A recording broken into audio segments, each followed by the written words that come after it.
Hello class 10। जैसा कि आप लोग को एसएसटी में मैंने पढ़ाया है रिसोर्स एंड डेवलपमेंट, ये ज्योग्राफी का जो सेक्शन है उसमें, और इसमें एक बहुत बड़ा पोर्शंस जो है इस चैप्टर का मैंने डील कर दिया है, और थोड़ा सा इसमें fraction of the chapter is remaining even now. और कुछ बच्चे ऐसे भी हैं जिनका चैप्टर शुरुआत से छूट चुका है, और कुछ बच्चे तो अधिकतर बच्चे तो ऐसे हैं जो शुरुआत से चैप्टर को पढ़ रहे हैं, जब से क्लास है तब से। इसी दौरान जानते हैं कि सोशल स्टडी का जो आपका क्लास है वो वीक में 2 ही दिन होते हैं। तो जिन बच्चों का छूट चुका है उनका और जो पढ़ रहे हैं उनका, दोनों के लिए एक कंबाइन, एक पैराफ्राइजिंग टाइप का मैं इस चैप्टर को डील करने वाला हूँ। आप लोग के अगर पास बुक है तो बुक निकाल लेंगे, ऐसे भी मैं आप लोग को स्क्रीन पे ये बुक दिखा रहा हूँ। चलिए चैप्टर की ओर चलते हैं। बुक की तरफ एनसीईआरटी का जो आपका सोशल स्टडी का बुक है रिसोर्स एंड डेवलपमेंट, यही आपका चैप्टर है, और इसे मैं ओपन करूँगा। ठीक है,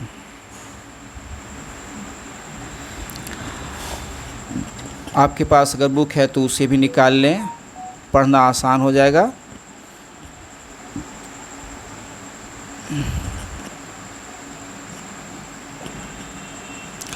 तो ये है आपका रिसोर्स एंड डेवलपमेंट, जिसमें मैंने बताया है कि पहले रिसोर्स होता क्या है। जैसे कि आपके आसपास, फिर से एक बार बता रहा हूँ, जिसकी जो भी आपके आसपास है, जो भी हमारे आसपास है जिसका हम यूज़ कर सकते हैं, बस 3 शर्तें होती है कि वो टेक्नोलॉजिकली एक्सेसिबल हो, इकोनॉमिकली फिजिबल हो और कल्चरली एक्सेप्टेबल हो, वही चीज़ रिसोर्स बन सकता है। उसके बाद मैंने बताया था कि इसका रिसोर्स डेवलपमेंट कैसे होता है, उसका क्लासिफिकेशन क्या होता है, इसके बारे में बताया था। तो देखिए, रिसोर्स का जो कैटेगराइजेशन है वो कई बेसिस पे किया गया हुआ है। जैसे कि आपका ओरिजिन की बेसिस पे बायोटिक है, एक्सहॉस्टिबिलिटी के बेसिस पे आपका रिन्यूएबल एंड नॉन रिन्यूएबल है, और on the basis of ownership individuals, community, national और इंटरनेशनल है। On the basis of status potentials, development, developed stocks and reserves है।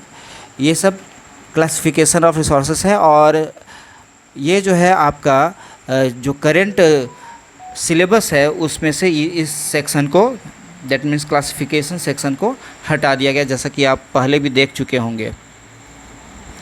उसके बाद आगे चलते हैं कि डेवलपमेंट ऑफ रिसोर्स यानी रिसोर्स डेवलप कैसे हो सकता है। रिसोर्स डेवलप करना क्या है? रिसोर्स डेवलप करना, इसका मतलब रिसोर्स को बचाना, और बचाना क्यों ज़रूरी है इसके बारे में कहा जा रहा है।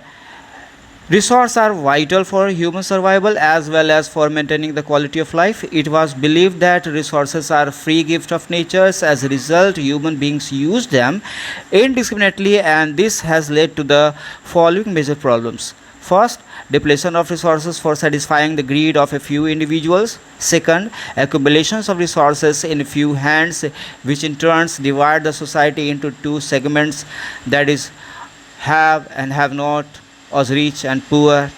Third, indiscriminate exploitation of resources has led to the global economical crisis such as global warming, ozone layer depletions, environmental pollutions and land degradations.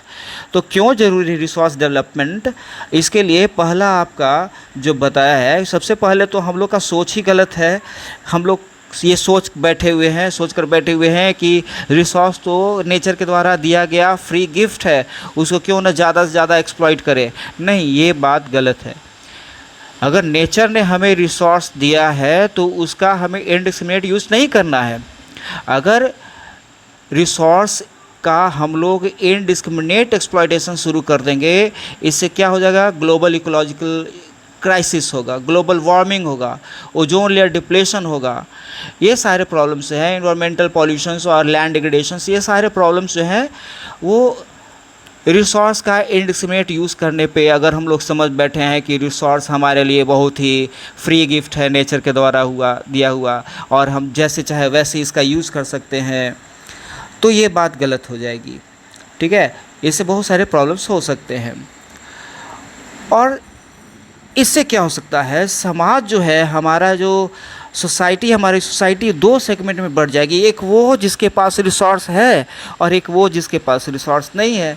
यानी कि रिसोर्स है बहुत सारे हैं इंडिया में, ऐसे लोग जानते हैं बहुत से कम पॉपुलेशन ऐसे हैं जो अल्ट्रा रिच हैं, और बहुत बड़ा जो फ्रैक्शन है पॉपुलेशन ऑफ इंडिया, जैसे जान रहे हैं कि हमारे देश में 140 करोड़ आबादी है, उसमें से बहुत ही कम, मतलब कह लीजिए कि सैकड़ों लोग ही हैं जो अल्ट्रा रिच है, और बाकी सारे के सारे जो हैं बिल्कुल पुअर हैं।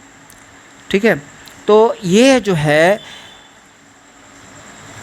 अनइक्वल डिस्ट्रीब्यूशन ऑफ रिसोर्सेज जो है, उनके कारण जो है हमारी सोसाइटी दो भाग में बटी हुई है, अमीर और गरीब, जिसके पास रिसोर्स का एक्यूमुलेशन बहुत ज़्यादा है, और दूसरा एक बहुत बड़ा हिस्सा जो रिसोर्स से बिल्कुल डिप्राइव्ड हैं।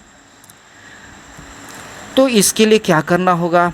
इसके लिए रिसोर्स डेवलपमेंट करना होगा। रिसोर्स डेवलपमेंट कहने का मतलब रिसोर्स को बचाना।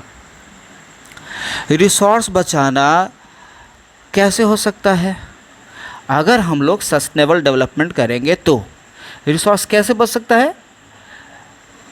रिसोर्स प्लानिंग के लिए सस्टेनेबल डेवलपमेंट अचीव करना होगा। रिसोर्स प्लानिंग क्या है? रिसोर्स प्लानिंग कहने का मतलब बहुत सारे ऐसे जगह हैं जहाँ पर कुछ रिसोर्स जो है बहुत ज़्यादा क्वांटिटी में अवेलेबल हैं, और वही रिसोर्स किसी दूसरे एरिया में बिल्कुल भी नहीं है। इसका मतलब जो रिसोर्स का डिस्ट्रीब्यूशन है throughout the territory is not equal, और इक्वल डिस्ट्रीब्यूशन ऑफ रिसोर्स को करने के लिए रिसोर्स प्लानिंग करना होगा, और रिसोर्स प्लानिंग के लिए सस्टेनेबल डेवलपमेंट का होना ज़रूरी है। अब ये समझते हैं कि सस्टेनेबल डेवलपमेंट है क्या। तो सस्टेनेबल डेवलपमेंट क्या है कि हम लोग के पास जो भी रिसोर्स अभी अवेलेबल हैं उसका इस तरह से यूज़ करें कि हमारा जो है इन्वायरमेंट को किसी तरह से डैमेज ना हो, और जो हमारा कमिंग जनरेशन है उनको भी अपने नीड से कंप्रोमाइज़ ना करना पड़े। यहाँ पर सस्टेनेबल डेवलपमेंट के बारे में जैसा कि आप लोग देख रहे हैं, टॉप मोस्ट कॉर्नर जो है राइट साइड में आप देख रहे होंगे sustainable economic development means development should take place without damaging the environment, and development in the present should not compromise with the needs of the future generations।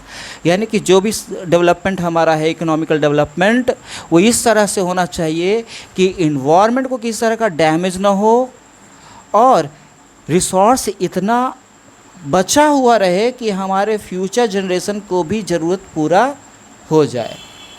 और इसीलिए इसी सस्टेनेबल डेवलपमेंट को ध्यान में रखते हुए सबसे पहली बार जो अर्थ समिट हुआ वो रियो डी जेनेरियो ब्राज़ील में हुआ। कब हुआ? 1992 को। आप लोग को पहले बताया जा चुका है। इस रियो डी जेनेरियो में 1992 को जो हुआ था वो उसमें हंड्रेड्स कंट्रीज़ के जो हेड थे या जो भी रिप्रेजेंटेटिव थे वे यहाँ शामिल हुए थे। पहली बार ये इंटरनेशनल अर्थ समिट हुआ था। ध्यान में रखेंगे, फर्स्ट इंटरनेशनल अर्थ समिट कहाँ हुआ था? रियो डी जेनेरियो ब्राज़ील में। और क्यों हुआ था? तो जो भी ग्लोबल प्रॉब्लम्स हैं उनसे कैसे निपटा जाए, जो भी वैश्विक समस्याएं हैं उनसे निपटा कैसे जाए। जैसे इन्वायरमेंटल डिग्रेडेशंस हो रहा है, ग्लोबल वार्मिंग हो रहा है,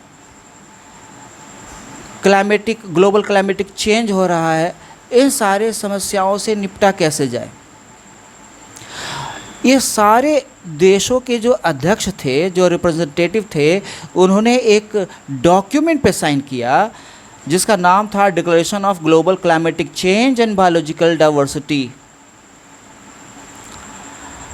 और इसमें इस रियो डी जेनेरियो अर्थ समिट में एक प्रिंसिपल अडॉप्ट किया गया, एक सिद्धांत सारे लोगों ने स्वीकार किया, वो था फॉरेस्ट प्रिंसिपल और एजेंडा 21। और क्यों किया गया? ताकि सस्टेनेबल डेवलपमेंट 21st सेंचुरी में अचीव कर लिया जाए, और इसीलिए इसका नाम था agenda 21। 21 means 21st century. Agenda 21 क्या था?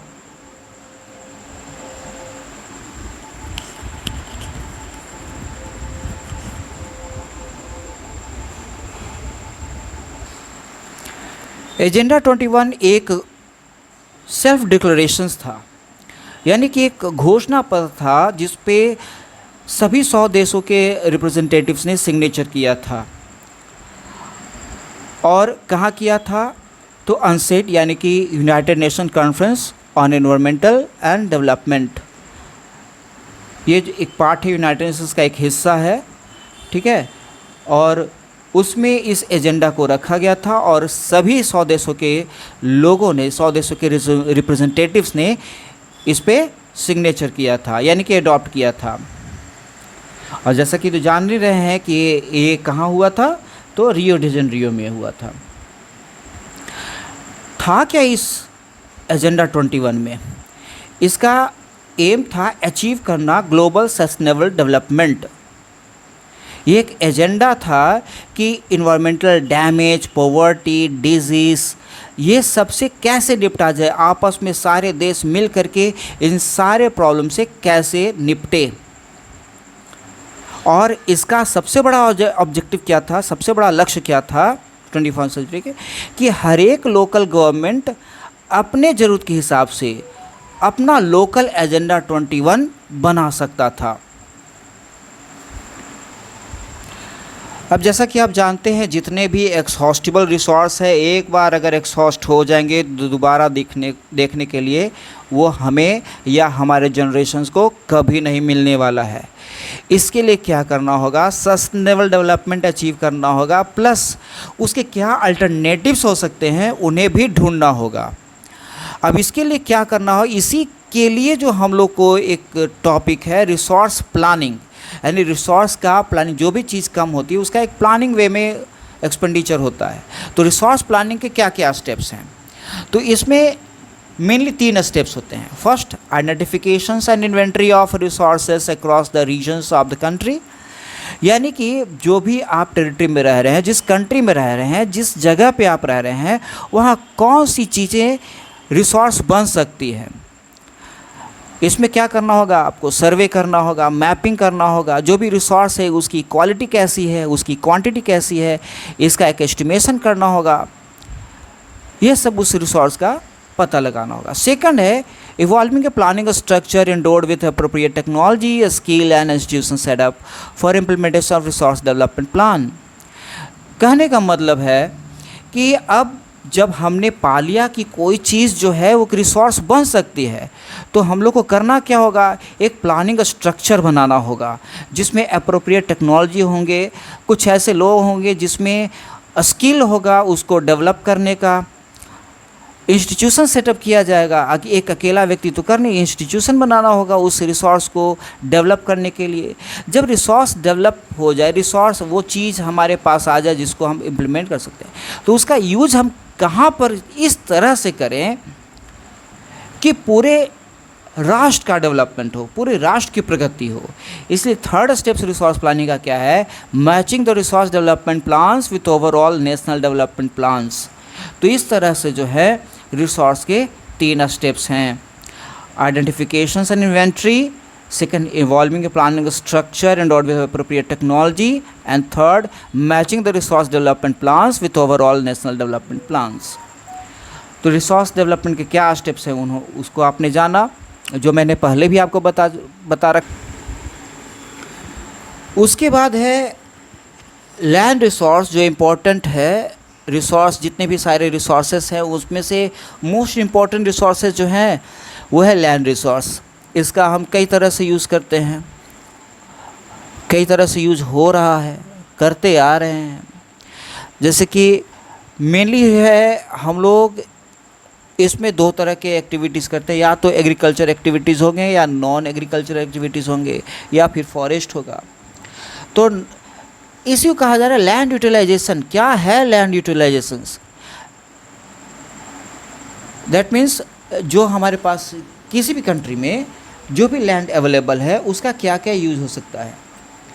तो सबसे पहली बात है, कुछ तो लैंड ऐसे होंगे जिस पे फॉरेस्ट होंगे, कुछ ऐसे लैंड होंगे जिन पे एग्रीकल्चर हो रहा होगा या हो सकता है, और कुछ ऐसे रिसोर्स होंगे जहाँ पर ना एग्रीकल्चर प्रैक्टिस किया जा रहा है ना कभी किया जा सकेगा। तो जो भी लैंड रिसोर्स हमारे पास अवेलेबल है कल्टीवेशंस के लिए, ठीक है, वो तो ठीक है, वो आ गया। सेकंड में आपका नेट सोन एरिया में आ गया,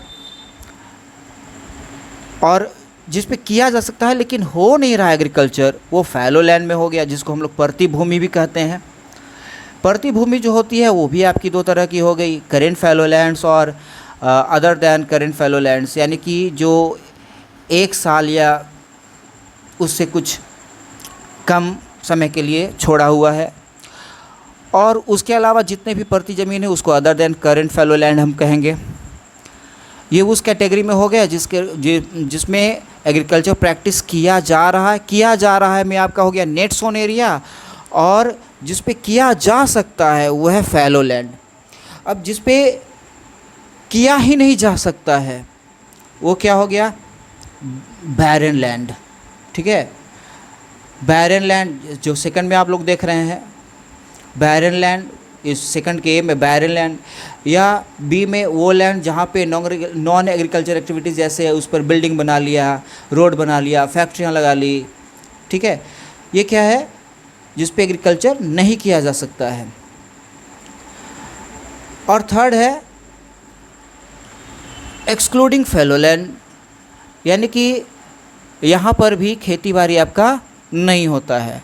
इसमें परमानेंट पास्चर लैंड है, यानी कि जानवरों का चारागाह है, और भी कई मिसलनियस यूज़ के लिए, जैसे कोई बागवानी लगा हुआ है या जंगल उगा हुआ है, मतलब बाग जैसे चाय कॉफ़ी ये सब जो है वो लगा हुआ है। तो ये जो हो गया आपका लैंड यूटिलाइजेशन, तरह से हम कह सकते हैं कि लैंड यूटिलाइजेशन के बेसिस पे, एग्रीकल्चर के बेसिस पे क्या किया जा रहा है उस लैंड पे, ये सब उसका लैंड का यूटिलाइजेशन है। अब है land use pattern in India, हमारे इंडिया में किस तरह से यूज़ हो रहा है लैंड का। तो ये डिपेंड करता है कि आप जिस जगह पे हैं वहाँ की टोपोग्राफी क्या है, क्लाइमेट क्या है, कैसी है, वहाँ की मिट्टी कैसी है, और वहाँ की जो आबादी है, वहाँ के जो लोग हैं वो किस तरह के लोग हैं, उनके पास क्या टेक्नोलॉजिकल स्किल है, कैपेबिलिटी है या नहीं है, उनका कल्चर क्या है, ट्रेडिशन क्या है, इसके बेसिस पर डिपेंड करता है कि वहाँ पर लोग जो हैं अपने अवेलेबल लैंड का क्या कर रहे हैं। जैसे कि बहुत सारे कम्युनिटी ऐसे हैं जो पेड़ को नहीं काटते हैं, उनका कल्चर है ये, ठीक है।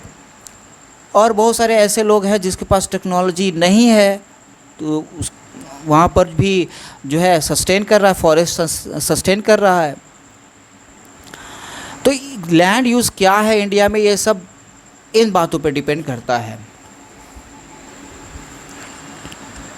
हमारे इस भारतवर्ष का जो टोटल एरिया है वह 3.28 मिलियन स्क्वायर किलोमीटर, और इसमें जो भी डाटा जाता है कि किस लैंड का, किस स्टेट में लैंड का क्या यूज़ हो रहा है, इसमें से 3.28 मिलियन स्क्वायर किलोमीटर का सिर्फ 93% का ही हमारे सेंट्रल गवर्नमेंट के पास रिपोर्ट है। क्योंकि बहुत सारे स्टेट्स, बहुत सारे जगह ऐसे हैं, जैसे कि नॉर्थ ईस्ट में असम को अगर छोड़ दें तो बाकी सारे स्टेट जो है उन्होंने अभी तक रिपोर्ट सबमिट नहीं किया है। फिर जम्मू एंड कश्मीर का हिस्सा, बहुत सारे ऐसे एरिया हैं जिसको आप POK जानते हैं, पाकिस्तान ऑक्यूपाइड, और कुछ ऐसे भी हैं जो चाइना के द्वारा भी अभी अपने कंट्रोल में किए हुए हैं। तो इन सारे एरिया का भी लैंड रिपोर्ट जो है सेंट्रल गवर्नमेंट के पास अवेलेबल नहीं है। लेकिन जो भी रिपोर्ट है 93% का रिपोर्ट, उसमें क्या किया जा रहा है उसके बारे में आप यहाँ इस पाई चार्ट में आप देख सकते हैं।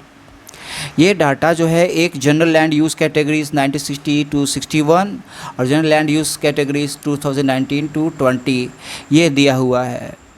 तो हम लोग देख सकते हैं जो आपका आप देख रहे हैं फॉरेस्ट जो है वो यहाँ 1960 to 61 में आप देख सकते हैं इस पॉइंट को 18.11% था। 2019 to 20 में भी कुछ एक्सपेंड हुआ है ये एरिया 23.41% में, ठीक है। लेकिन जो फॉरेस्ट होना चाहिए वो कितना होना चाहिए, देखिए यहाँ पर आपका लिखा हुआ है forest area in the country is far lower than the desired 33% of the geographical area as it was outlined in national forest policy 1952। याद रखिएगा नेशनल फॉरेस्ट पॉलिसी का जो फॉर्मेशन हुआ 1952 में हुआ, उसके अकॉर्डिंग किसी भी कंट्री में 33% जो होना चाहिए फॉरेस्ट होना चाहिए। जितना भी जोग्राफिकल एरिया है उसका 33% जो होना चाहिए वो फॉरेस्ट के द्वारा ऑक्यूपाइड होना चाहिए, जो कि हमारे पास है अभी कितना, जैसा कि आप देख रहे हैं पहले जो था 18.11% था, अब 2019 to 20 में है वो परसेंटेज के हिसाब से 23.41% है। अब देख रहे हैं permanent pasture and grazing land जो है पहले कितना था, आप देख रहे हैं 4.71% और फिर 3.42%, यानी कि पहले से तो पास्चर लैंड जो है वो डिक्रीज़ हो रहा है, ठीक है। तो उसी बात को यहाँ कहा जा रहा है the land under permanent pasture has also decreased, how are we able to feed our huge cattle population on the pastures land and what are the consequences of it.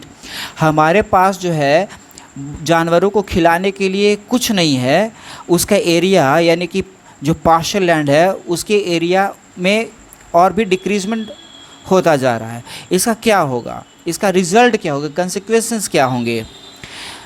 तो यहाँ पर कह रहा है कि पास्चर लैंड का भी decreasement हो रहा है। तो हमारे पास जो अवेलेबल एरिया है उसमें फॉरेस्ट का जो है उसकी स्थिति ठीक ठाक नहीं है, क्योंकि वो 33% से कम है। नेशनल फॉरेस्ट पॉलिसी के अकॉर्डिंग जो होना चाहिए था वो भी नहीं है। फिर जो पास्चर लैंड है उसका भी क्या हो रहा है, डिक्रीजमेंट हो रहा है, जिससे कहीं ना कहीं हमारे कैटल रिसोर्स जो हैं उस पर एडवर्स इम्पैक्ट होगा। अब कह रहा है a part of the land is termed as waste land and land put to other non agriculture uses. Waste land includes rocky arid deserts areas and land put to other non agriculture uses includes settlements, roads, railways, industries etcetera. तो ये सारे जो हैं वो non agriculture activities land पे किए जा रहे हैं, और कुछ तो बैरन लैंड है वहाँ पे किया ही नहीं जा सकता है। और जो भी लैंड अवेलेबल है हमारे लिए एग्रीकल्चर के लिए, वहाँ पर कंटिन्यूअस यूज जो किया जा रहा है बिना किसी एप्रोप्रिएट मेजर्स के, इससे लैंड डिग्रेडेशंस भी होता जा रहा है। लैंड डिग्रेडेशंस यानी कि उसकी ग्रेडिंग डाउन होती जा रही है, उसकी क्वालिटी ख़राब होते जा रही है। इसके बहुत सारे कारण हैं लैंड डिग्रेडेशंस, जैसे आपका उसका जो है लैंडस्लाइड कहीं हो रहा है, कहीं लैंड डिग्रेडेशन के वजह से जो वाटर लेवल है वो नीचे चला जा रहा है। बहुत सारे कारण हो रहे हैं, बहुत सारे बैड इम्पैक्ट हो रहे हैं, और ये सारे जो हैं नेचुरली तो होते ही हैं, और हमारी जो एक्टिविटीज़ है इस लैंड डिग्रेडेशंस को और भी ज़्यादा, इसके पेस को और भी ज़्यादा इंक्रीज़ कर दे रही है, ठीक है। तो इसके बारे में, लैंड डिग्रेडेशन के बारे में अगले दिन देखेंगे। और अब आपको इस चैप्टर को फिर से एक बार रिपीट करना है, पढ़ना है, और इसको जितने भी टॉपिक, अगर आपको किसी भी टॉपिक कन्फ्यूज़न होगा तो आप मुझसे कांटेक्ट करेंगे क्लास में या व्हाट्सएप पे भी, ठीक है। बाय।